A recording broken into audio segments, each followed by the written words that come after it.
It's time to pick a side. The border war is on the air with BG and Tan.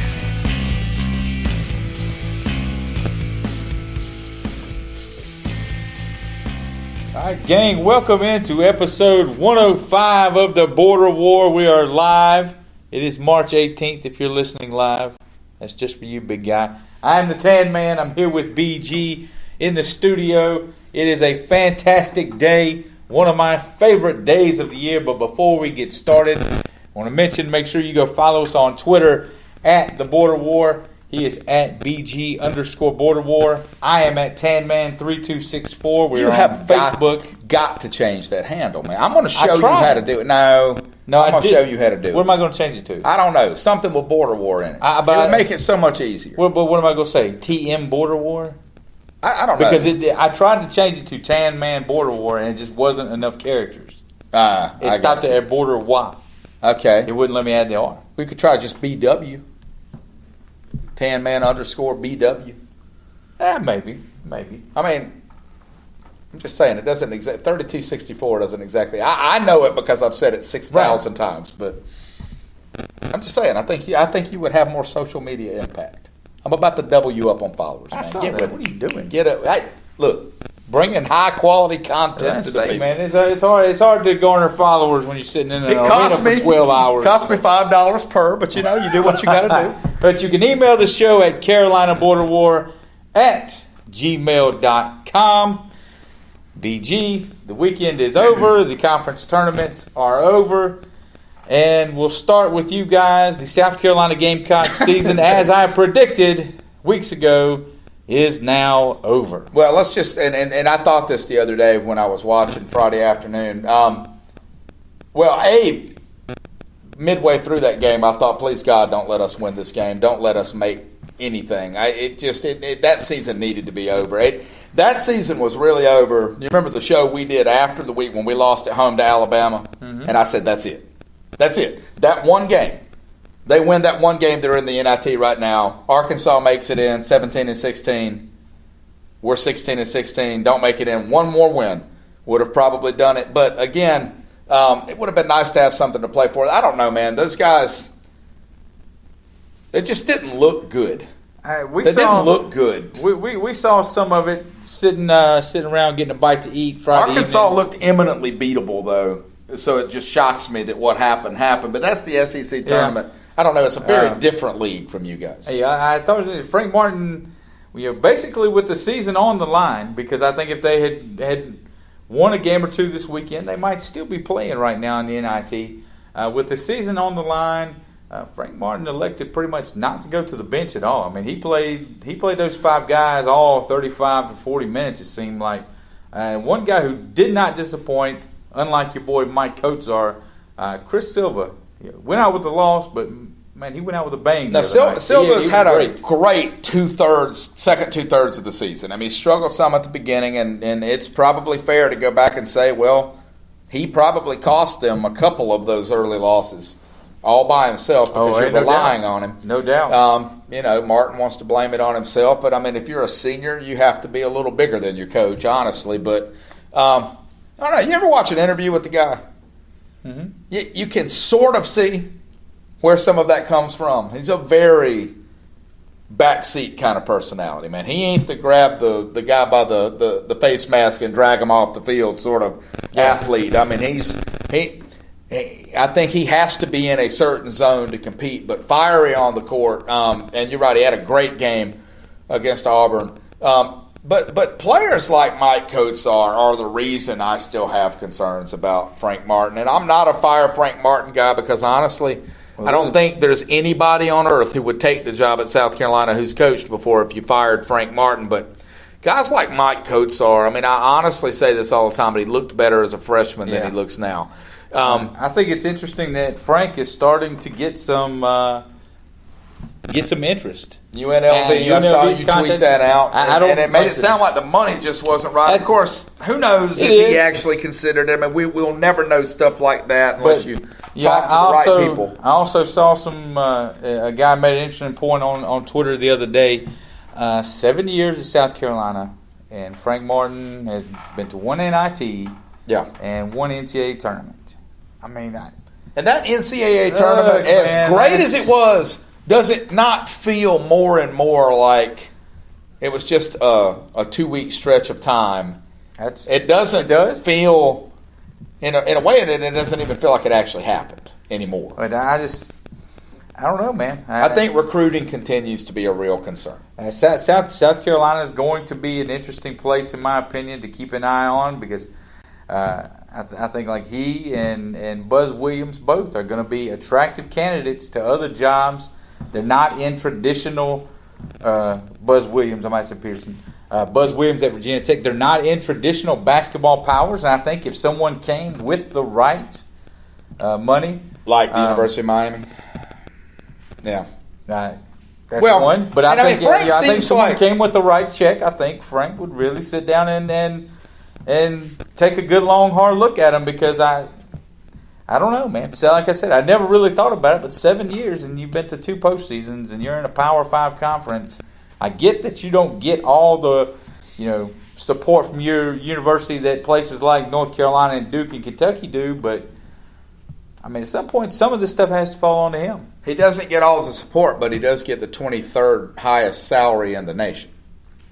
I mean, that's a pretty good bit of support, don't you think? Well, yeah, but where are your fans? Like, I mean, it's a whole big thing. We'll get into it another time. Well, let me just say this real quick, though. There has not been winning tradition at South Carolina in basketball since 1971. Okay, you can't point to multiple seasons, more than 3, even of decent basketball. I mean, I get it. You have to. You were right to criticize them after the Final Four, but again, I think everybody already knew they were going to be terrible again. They have no faith. It's a circle. Yeah. But it's not as simple as just blaming it on the fans. It's not that simple. No, it's not. It's not all that simple. And we've talked about how there seems to be a disconnect between the community of South Carolina fans and Frank to begin with. You're suspending him. You're scolding him in public for I mean, just little things like that. They start to add up, and when you're not winning, it's just I don't know.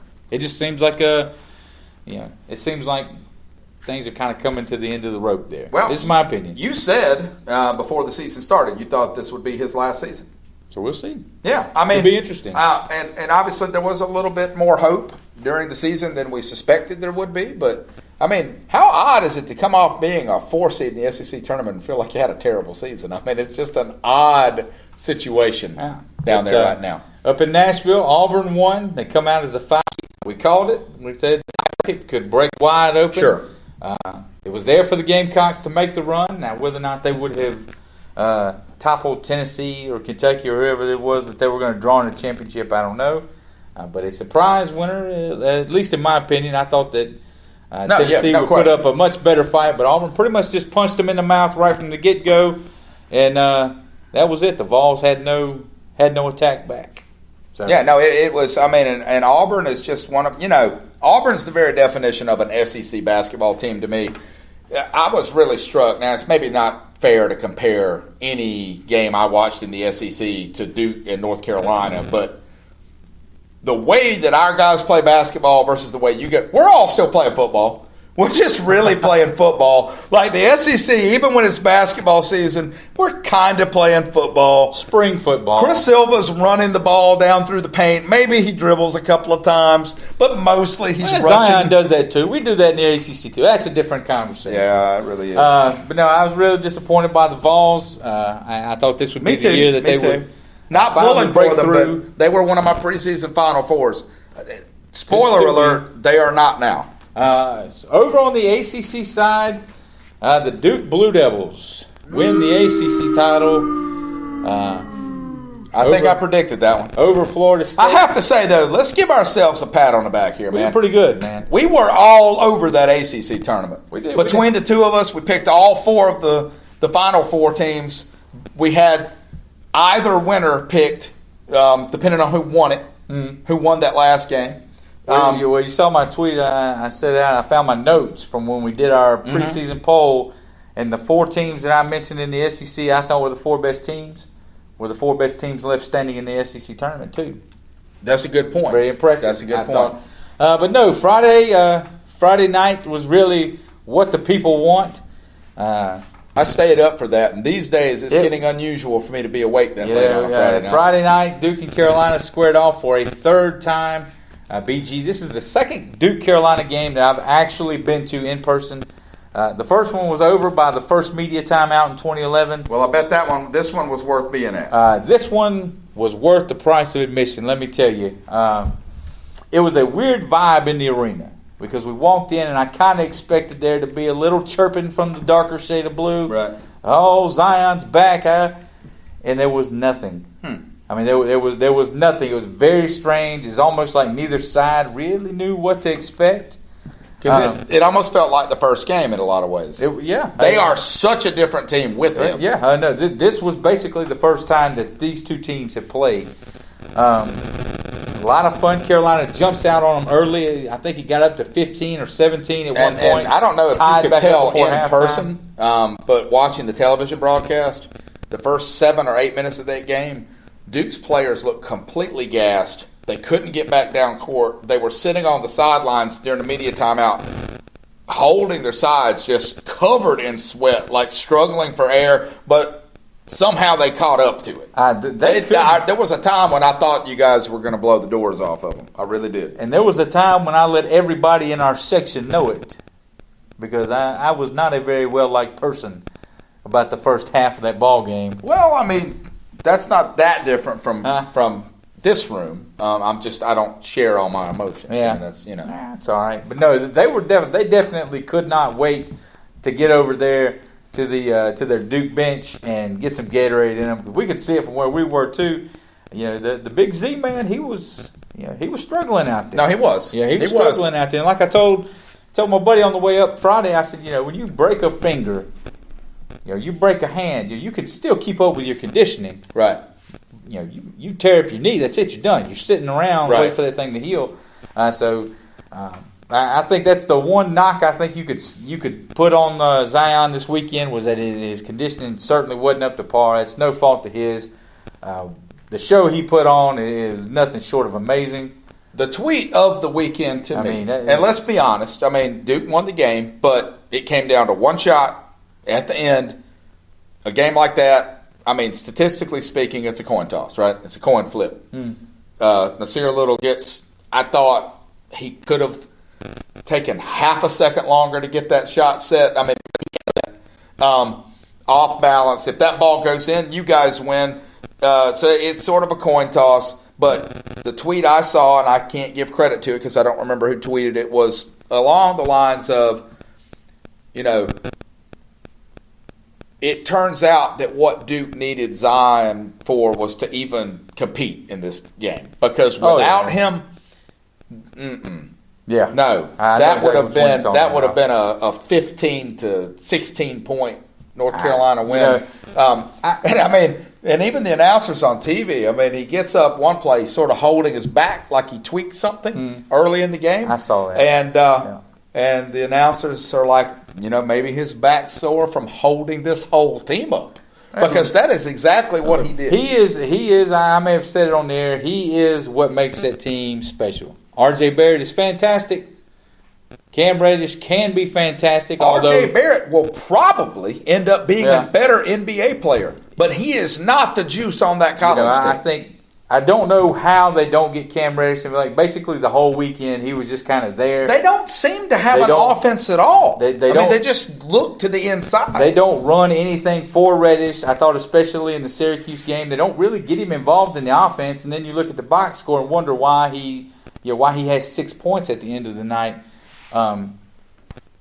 His best games, for whatever reason, came without Zion. When Zion was on the bench with the knee injury, that's when Cam Reddish was able to get in the offense a little more. I thought going into Saturday night that they would try to get him involved early, try to maybe get Zion some help, maybe get him an extra breather or two and let Reddish. No. They pretty much turned it over to Zion and let it run. How far that takes them in the tournament, I don't know.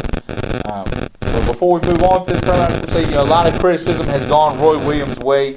That last possession after the missed free throws by Barrett for not calling the timeout. I'm kind of on the fence about it, BG. Right. They come up the floor. It was clear that whatever Kobe was thinking, whatever was in his head was not panning out. I thought at that point he could have called a timeout and said, okay, and try and set something up. Maybe find something for Cam Johnson to get a look. But look, that's how they practice. That's always been his philosophy. When he dies, he's gonna have him a pocket full of timeouts. So I think a lot of the criticism going Roy Williams' way is a little undeserved because, like I said, that's what he does. That's how they practice. And if the shot goes in from Kobe White or the tip in from Nasir goes in and Carolina wins it by one instead of losing it by one, certainly the words timeout are not coming across anybody's lips. Again, these are those things that we always do, right? And this is, to me, of the big three, basketball's still in third place for me. I would rather watch football. I would rather watch baseball. But I have definitely, since we started doing this show, I pay a lot more attention to basketball than I used to. But games like this still frustrate me. And I suppose there are football games that come down to one play or whatever. But it just seems like a lot of times in basketball, it's like, all right, hey, nothing mattered. Let's put eight seconds on the clock. You get one possession, or let's play 1 minute of basketball. Just go back and forth. You're both going to score. You're both going to score. Who gets the ball? Okay. I mean, in a game like this, there's nothing you can point to. Nothing. What you can point to, do you remember the free throw you guys missed in the first half? Me either. That's why you lost. Well, no, it's listen, 1 point. There's nothing else you can basing say. it off of your general sports logic, Zion had one steal in the open court during the ball game. That one steal turned into a dunk. 2 points. Boom, they win by one. That steal was a difference in the game, right? Well, I mean, and I get what you're going to say is that the emotion of the game can change. What happens in a game can change because of the score. What I'm saying is there is no one play that you can point to because in a game like this, I mean, like I said, it really – Nasir Little throws the ball up. If it banks in, game over. If it doesn't go in, game over. All right, and it's just that simple. I think you can overanalyze a game like this, but what you can analyze is Zion Williamson's absolute importance to that team. What did he score? 38% of their points? He scored 31 that night. He was 13 and 19. I'll say this about the game. We beat them twice without Zion, and you can put the asterisk beside it if you want to. We played them once with him, and we lost by one, okay? Our offense this year, unlike a lot of the teams Roy Williams has been very perimeter-oriented. We shoot the ball really well from the outside. I think we're hovering right around 40%. We were 4 from 27 for 3 Friday night.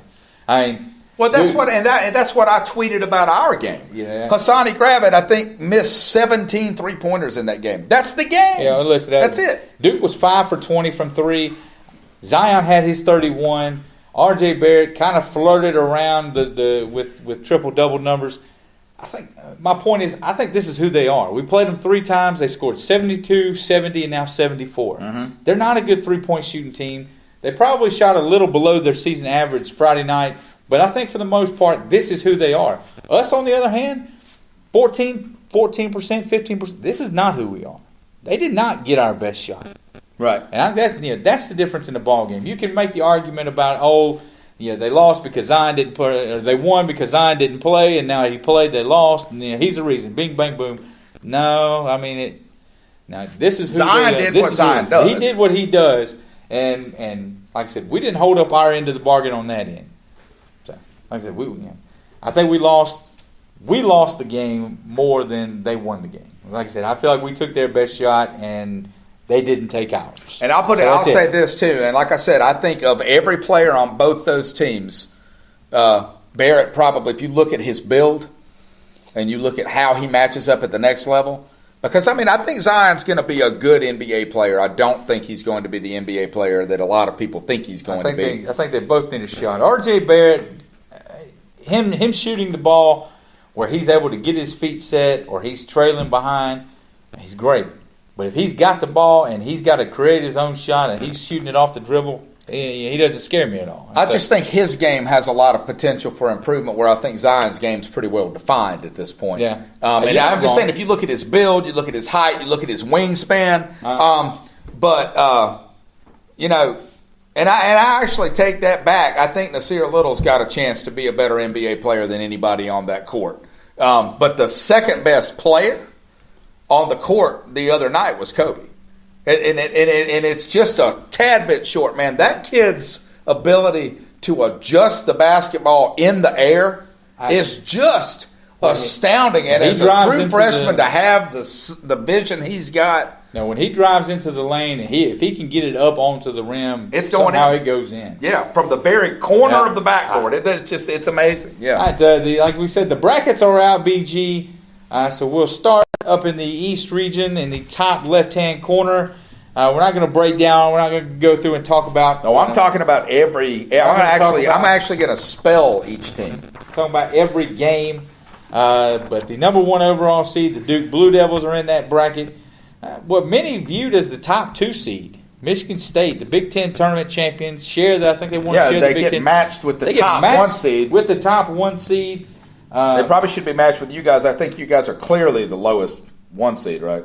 Oh, you're not? No. It was just a joke. No, I knew that, but I was But Michigan State, I guess, based on location, was their explanation It's for that. based on location sometimes, Yeah. but it clearly wasn't based on location across this bracket. LSU is the 3. They've got their own set of problems we've talked about. And then the 4 and the 5, Virginia Tech and Mississippi State. BG in this East region. Is there any one, maybe in the first weekend or so, any one of those top 3 or 4 seeds in the East you think should be on any kind of upset alert? No, well, I don't think so. I'm looking over my whole bracket. I'll tell you what I do have, and this goes back to this play-in game. It's a little risky, but I do feel good about it. I think Belmont takes down LSU in the round of 2. In the round of 34, I think Belmont takes LSU down and actually makes it on into the Sweet 16. I could see that. I think LSU is going to have the more time that goes by, yes, I think so too. They could have a difficult time. I think they take down round. Yale in what probably. In fact, I would. My gut feeling is that they just blow Yale out of the water, and that after that it's sort of over. If they're able to out-athlete Yale, then obviously, and they will. They will. Maybe not. I think. But Belmont. I think Yale beat an SEC, or no, they beat. I think it was Baylor a couple years ago. Belmont, to me, in the East bracket, I've got them going all the way into the Sweet 16, and that is sort of my only real surprise coming out of that. Down in the West, we've got Gonzaga as the 4th number 1 seed. Michigan. Now, we are going to go back and do Elite 8 here in a minute, right? Oh, yeah, in case people are wondering, that was not our whole coverage of the East. That's it. We're done with the East. So, we talked about Belmont. Let's move on. Down in the West, we've got Gonzaga as the 1. Michigan is the 2. Texas Tech is a 3. I think they got punished a little bit for their short stay in the Big 12 tournament. Florida State is a 4. And Marquette is the 5. Of these top 4 or 5 seeds in this region, BG, watch out for Vermont and watch out for Murray State. If Vermont is able to deal with the size of Florida State and the size of that doesn't catch them off guard. Florida, you mean? No, I'm talking about Florida State's up Florida at the State. yeah. Oh, okay. If I get Vermont and Nevada mixed up. I know they're not near each other, but they both have V's in them. That's all it takes for me. All right. Continue. But if Vermont can deal with the size and it doesn't overwhelm them when they start to get on the floor, Vermont can flat shoot the ball. I mean, they can flat shoot the ball. So they could give Florida State trouble. But conversely, it wouldn't surprise me if Florida State made another deep run like they did Florida last year. State's a really good team, man. And Murray State. That's it. And Murray State with John Morant and Marquette. I think if Marquette wins that game, it's an upset. I think Murray State's got that one locked down. You got Morant and you got Marcus Howard squaring off in the first round. I think that's a fantastic matchup. But yeah, like I said, I think 4 and 5 should both be on upset alert. And let me just say, in that region, precursor, a little hint here of my future. Watch out for those Red Raiders. I agree with you. And the other thing, a possible second-round matchup with Gonzaga and Syracuse. These two teams played a couple years ago in the Sweet 16 when they were both pretty high seeds. Syracuse won. That zone, teams that don't see that zone every year, don't see it often, It gives people trouble. It gave Duke trouble up there the other night, and that was without Syracuse having Tyus Battle. I think possibly Gonzaga and Syracuse in that second round, something to keep an eye on. I've got Baylor winning that game, but it's more of a feeling that Syracuse just feels kind of flat right now. Yeah. Like I said, if Tyus Battle plays, I think they're better than an 8 seed. If he doesn't play like he did play this past weekend, right. I think their stay in the dance is going to be pretty quick. In the South, in the top right-handed region, you've got the number 1 seeded Virginia Cavaliers. Tennessee, coming off a disappointing SEC tournament showing, is at 2. Purdue, another disappointing conference tournament stay for them. They're at 3. Kansas State, same thing, 4. I tell you though, historically, watch out for those guys that fade in the tournament real quick. I mean, because if history has shown us anything, it's that winning your conference tournament will get you in the tournament. It doesn't mean you're going to win it. In fact, it doesn't mean anything other than you get to show up. This one is an interesting region to me because I think you've got several teams here. We'll start with Virginia. To me, they played 4 halves of basketball in Charlotte this past weekend. They looked good in one of them. I think a lot of that was, I think they knew they had nothing to play for, which is what we talked about on the show last week. Nothing they did during the season matters.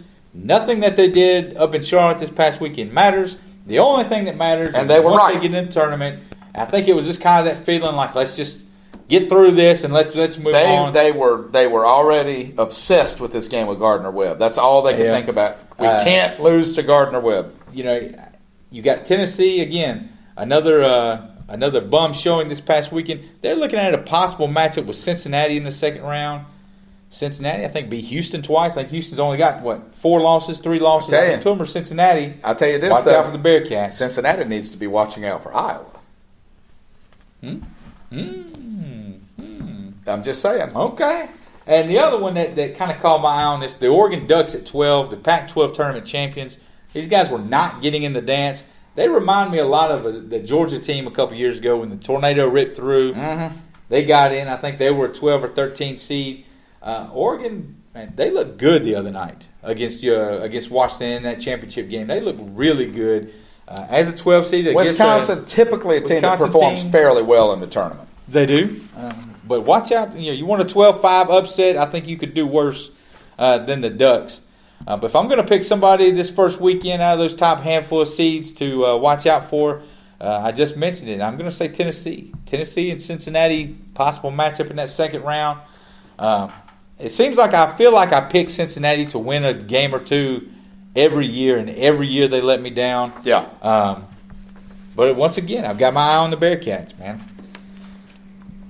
That's me in Michigan State. Yeah. I told you before the show started. I'm not sure what my connection to Michigan State is, but I always take them too far in this bracket every year, except the year they went to the Final Four. I had them losing in the second round, right? Yep.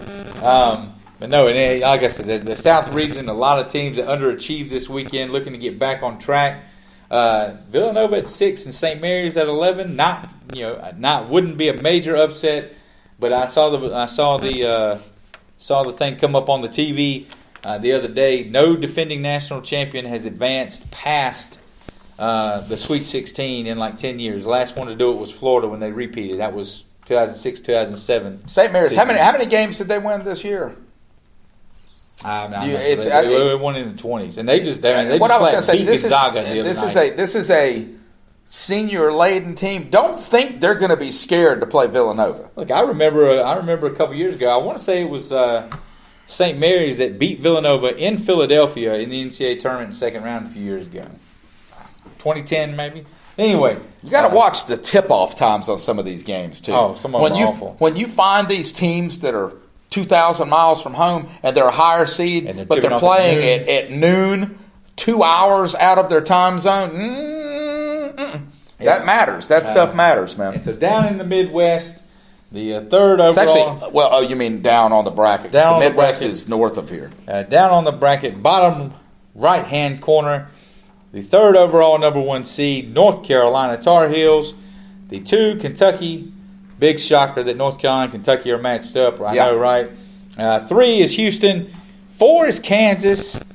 5 is the SEC champion Auburn. This one, Wofford comes in at 7 in this bracket, BG. I've heard this one described I told you all year I didn't think it would happen, so color me wrong. Yeah. I really didn't think they would get this high of a seed, but good on the committee for doing it. This one has been described as the bracket of death for North Carolina, but like they used to say a lot of times when those soccer World Cup groups come out, there's always one group of death, and it seemed like the United States was always in that group. Well, part of that, I heard somebody say, part of that is because they are in that group. Right. I think this is the same way with North Carolina, and people have gotten caught up with seeing the names, Kentucky and Kansas, and we don't have to play all those teams, man. We don't, No, I know what you're saying. Yeah, I do think the possible second round match, I do think North Carolina, of all the 1 seeds, I think they've got the most difficult path, and it's mostly because when they get into that, when you get into the Sweet 16 and the Elite 8, it doesn't matter where you are. You're going to play really good teams. Well, think about it this way. It's like the people who know the brackets the best are the ones that make this argument. Man, look at this thing, okay? Iowa State, Ohio State, Houston, Georgia State, Wofford, Seton Hall, Kentucky, Abilene Christian. You only have to play one of those schools, period. Yep. It doesn't matter who's in it. Yep. And it's probably going to be Kentucky. But I'll say this. Folks Houston is the least discussed team in this tournament right now. Yeah. People are acting like Houston's just, that's a dadgum good basketball team. They're a 3 seed, and again, everybody's sort of just, it amazes me year after year to see people like Dick Vitale fill out his bracket and have chalk on the Final Four. It's not happening. It doesn't ever happen. Yeah. And it's not happening this year. I said, if you want to find someone who should be a couple teams that I think actually should be on upset alert in this first weekend, Northeastern is going to give Kansas all they want.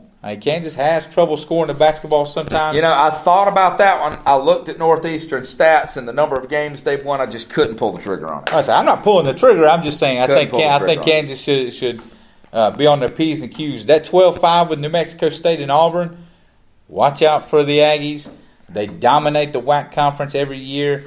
I think most years they seem to get underseeded. I think 12 is about right. That's another one that has got me eyeballing it. But this 8-9 matchup with Utah State and Washington, I think if you look around the other 3 regions and those 8-9 matchups that the number 1 seeds could possibly be looking at, all of them are infinitely. I would trade the hours for any one of them in a heartbeat. In Utah State, you've got a team that's probably won 17 out of the last 18 or 18 out of the last 19, ran through the Mountain West Conference, tied for that lead, won their tournament, and Washington is a Power 5 conference regular season champion. I think I get the Pac-12 stunk. I think 9 is incredibly too low for a Power Conference team, conference regular season champion. That 8-9 matchup, North Carolina is going to have their hands full with either one of those 2 teams. That's the round you guys always struggle with. Yeah. It's always that second round of 32. That's where things always get dicey for the Tar Heels. If you survived that, the year you won the national title, you almost lost to Arkansas in that round. No, you're absolutely right. Before we move on to the next topic of the bracket, Wofford is a 7. They draw Seton Hall. They will play Thursday night at 9:40. BG. We're getting up against the clock. We got to move, but I think the Wofford Terriers. Yeah, Wofford wins a conference tournament game this year. I disagree with you. Really? I don't. I think they got a tough draw with Seton Hall. Seton Hall's got a win over Kentucky on their resume. Yeah. Nearly beat Villanova for the Big East Championship the other night. Seton Hall's another one of those teams that gets in. They always play a difficult first-round matchup because they're always somewhere around 7-10, 8-9, and they can never break through. Eventually, they're going to win a first-round game or a game or 2. I think this is the year they do it. I think the Terriers' dream season comes to an end, unfortunately. I think maybe Seton Hall doesn't take Wofford as seriously as they should be taken. Okay. Next, who's the first number 1 seed to fall, you think? The first number 1 seed to fall. Who's got the best? What number 1 seed has the best chance to fall first? I have Gonzaga not making it out of the Sweet 16. I agree with you. If I'm going to pick a 1 seed who is going to fall first, I think it would be Gonzaga. Like I said, I think possibly matching up with Syracuse in that zone in the second round, it could give them some trouble. I think Duke's path. I have them losing to the Seminoles. Okay. I think Duke's path through the first couple rounds should be easy peasy. Pretty much the same for Virginia. I think they're gonna walk through to the Sweet 16. I think Carolina is gonna have their hands full in the second round, but I think ultimately they get there. So if I pick one seed to fall early, I think it's gonna be Gonzaga. All right. So what are we gonna do? We're gonna give our Elite Eight. All right. Yeah. Well, we'll start in the East. We'll start like they do with the bracketology shows. How much time do we have left, just so I know? 10 minutes. Okay. So we'll start in the East in the Elite Eight. Who's your Elite Eight matchup, BG? In the East, my Elite Eight matchup is Duke and Michigan State. Yeah, I think that's a pretty popular one. It just seems too easy when you. I've got plenty of upsets or some interesting stuff before then. Right. I've got Belmont making it into the Sweet 16. I've got Louisville obviously losing early. I've got Virginia Tech going down to Duke. But other than LSU going out almost immediately in the second round of the tournament, I don't have a lot of interesting to say about this. Look, you got LSU. They're the three. They've got their own bit of trouble. Mississippi State, I think, advances out to the Sweet 16 to play Duke. I got down between them and Virginia Tech. I felt like it was going to be a really tight game. If you can make threes, then I think you can give Duke trouble. I think Mississippi State can make threes, but the problem is they turn it over way too much. I think I saw the last 3 losses and combined, they've turned the ball over like 68 times. You turn the ball over against the Blue Devils, you're going to get run out of the gym. So give me Duke and Michigan State as well. And I'm going to take the Duke Blue Devils out to the Final Four in mine. I know that shocks everyone. I'm taking Duke to the Final Four also. All right, down into the West. Like I said, this is the Gonzaga, Michigan, Texas Tech region. This is the one where I kind of go off the deep end here, man. And I looked at it and I thought, really? But yes, my Elite Eight matchup in this bracket is Florida State and Texas Tech. I love the Texas Tech pick. I agree with you. I think Texas Tech. Just to give you a little precursor of what might happen later in my bracket, they have 7 players that are hanging around 40% from three-point land. They don't need one guy to get hot. It doesn't hurt them if one guy is cold. Yeah. No, I'm with you, man. I've seen 3 of them are guards coming up on the fast break. I've watched the Red Raiders play a handful of times this season. I've left always impressed. They gave Duke a run for their money up in Madison Square Garden earlier in the year. A bad showing. Losing to West Virginia in the first round of the Big 12 tournament is not a good look. I feel like they've got that clunker out of the way. I agree with you. I'll take Texas Tech out there to the Elite Eight. But I'm going with the matchup with the Zags. And, I've struggled with this one. And you're probably going to kick me. He doesn't know I'm going to take Gonzaga out. And I'm going to give you 2 1 seeds in the Final Four. So you're going chalk on the left side of the bracket? Chalk on the left side. Give me Duke and Gonzaga rematch from Maui. I have the Texas Tech Red Raiders in the Final Four. Hey, playing the Blue Devils. I love it, man. In the South region, again, this is the one where it seems like everyone's looking to redeem themselves after this weekend. I have got Virginia, and I will take Cincinnati. I will take Cincinnati out to the Elite Eight. I will do it. Everyone jumps on the Tennessee bandwagon. But you go into a conference tournament game and you lose by 20. I get that they've had a great season. They spent some time at number 1, but this team has had a chance to win 2 SEC titles. Yeah. They flamed out in the NCAA tournament second round last year. Something I don't know what it is. But give me Virginia, give me Cincinnati, and I will take the Cavaliers all the way to the Final Four for a third number 1 seed. All right, so I have Cincinnati losing their very first game to Iowa. I have Tennessee. So one of us is going to be way right or way wrong. I have Tennessee and Purdue going up against each other in the Sweet 16, and I've got Purdue taking them down and losing to Virginia, who goes on to the Final Four, UVA. All right, and finally, down in the Midwest, North Carolina and Kentucky. Listen, we could break this down 8 ways from Sunday. I think Kansas is going to have 2 tough games to get out there. They're going to play Kansas in the Sweet 16 in Kansas City, basically a home game for the Jayhawks. But let's cut to the chase here. It's going to be North Carolina and Kentucky in the Elite Eight. You know what, man? I'm not sold on UK. I agree with you in part, but I'm kind of rolling the dice. I don't like a boring bracket. That's part of the reason I never win these things. I've got Houston taking UK out in the Sweet 16, and I have Auburn playing you guys in the Sweet 16. I think they take out Kansas. Okay. Auburn just has that feel of a team I don't want to play right now. And it's like nobody knows how they're winning, but they're going to score one more point than you do for a while. So I've got North Carolina and Houston in the Elite Eight, and the Tar Heels making it on to the Final Four. So I'm going Duke, UVA, UNC, chalk for the Final Four, but I've got Texas Tech in also as a 3 seed. From that lower half of the bracket, just a note, watch out for Iowa State at 6. Watch out for the Cyclones at 6. They had some up and downs through the year, but that team can defend their butts off, and they look great against Kansas. And those in are the teams, games. The guys that hold people to 70 points a game, those are the ones you want to watch out for. But I think you get Carolina, Kansas in the rematch from earlier this season where Kansas beat the Tar Heels. And BG, it's happened one other time in history. And I had a buddy who picked it when it happened. I'm like, there's no way that's not going to happen. It's never happened before, and lo and behold, it did. I think this is the year. I think this is the year you get 4 number 1 seeds in the Final Four again. It's bound to happen at some point. And I'm going North Carolina coming out. And I'll be honest with you. Originally, I had it, and I thought, I can't do that. Listen, I've got to go back and find something. I've spent all day long trying to talk myself out of this, and I can't do it. So I'm going to take all 4 ones, Duke, Gonzaga, Virginia, and Carolina. So on the left side, we've got Duke and Gonzaga. These two teams played an absolute classic out in Maui back around Thanksgiving. The Zags, I don't know what the final score ended up being. They beat Duke by a couple. They made a ton of threes. That was without Killian Tilly. They were able to draw Duke away from the basket, particularly the big man. They were able to draw their big man out and make him guard on the perimeter. But this seems like a different Duke team. That was early. They seem like they've got Zion back.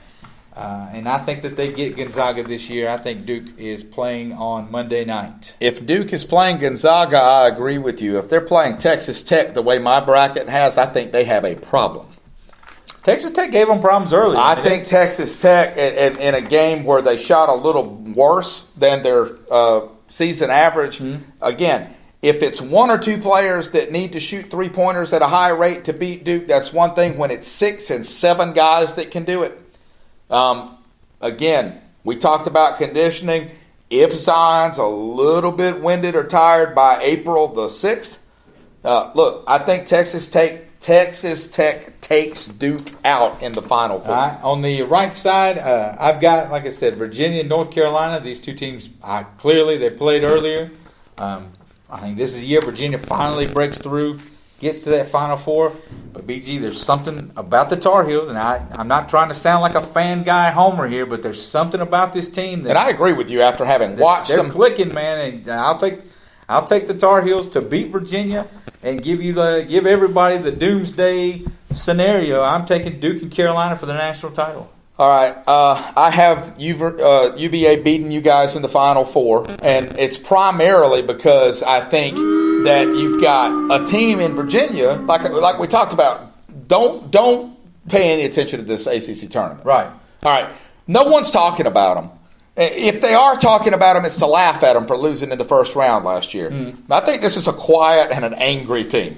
And I just think their defense is good enough to slow you guys down some. But you're right. North Carolina has an it factor. They've got to get Kyle Guy more involved than they did this weekend. Only a North Carolina fan would boo somebody for saying they're making it to the Final Four, though. But I was booing your Virginia pick. So my national title game, UVA and Texas Tech. I have the University of Virginia bouncing back after having won or lost the most historic upset of all time. I even have a score. Do you want the score? Sure, give me a score. 77-68. All right, and like I said, I've got Duke and Carolina. Look, I've spent all day long, again, trying to talk myself out of this. I cannot shake the feeling that the two best teams as we sit here today are not sitting 9 miles apart on Highway 15-501 in the state of North Carolina. I think it's Duke and Carolina. I think Carolina wins it.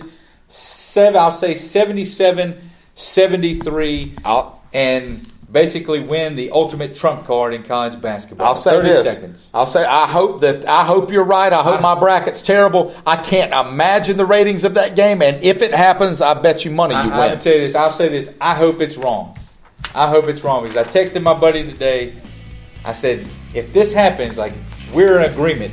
We can never, ever, ever speak of this again. It would be unfair.